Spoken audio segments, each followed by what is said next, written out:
kabajamtoota daawwattoota keenya akkam jirtan kun miidiyaa siinani.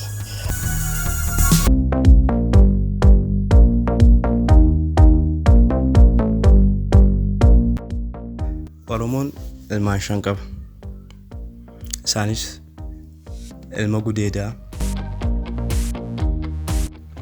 ilma guddisaa, ilma moggaasaa, ilma boojuu fi ilma fannooti.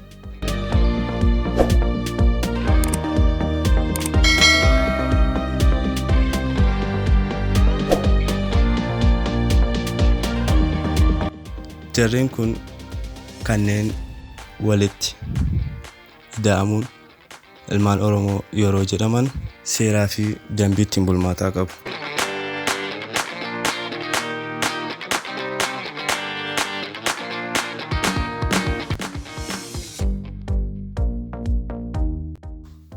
Tokkoffaa irratti ilma gudeedaati. Ilma gudeedaa abbaan dhalche keessaa ba'e kan abbaan dhalche firaa fi diina birattis beekamudha. Kan maatii birattis fira birattis beekamuu ta'uu isaati.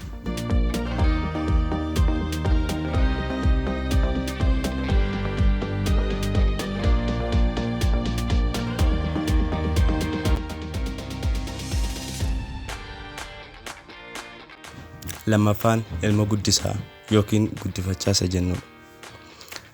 Ilma haati dhabduun firaa ta'uu diina irraa guddifattee kan ofii godhachuun akka ilma deesseetti guddifattee abbaa warraa isii fuudhetti yookiin haadha warraa isii fuudhetti abbummaan kan waamsisamudha jechuudha. Kun dhaalmaa irrattis waan hunda irrattis akkuma ilma gudeedaatti ilaalamaa jechuudha.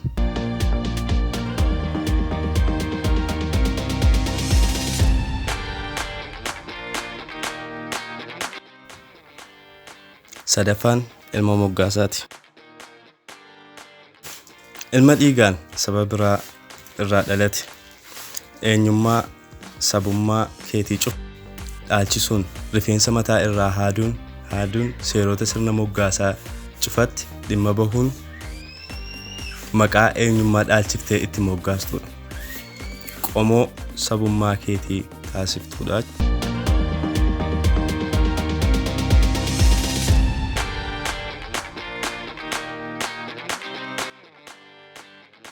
Kana jechuun saba biraa keessaas haa ta'u Oromoo keessaas ofitti waammattee yookaan immoo guddisuudhaaf fudhattee kan ofii keetii maqaa moggaastudha.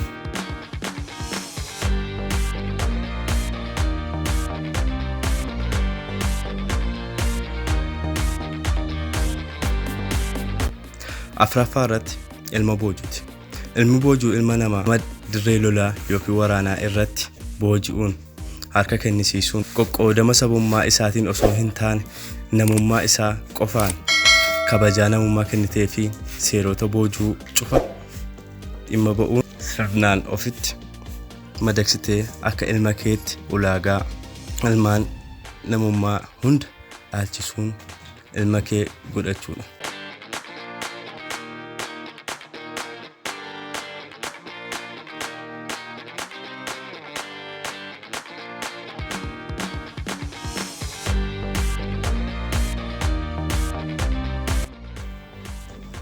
Gara shanaffaa irratti gaafa deemne jenneennu ilma fannoo yookiin rarraasaa arganna.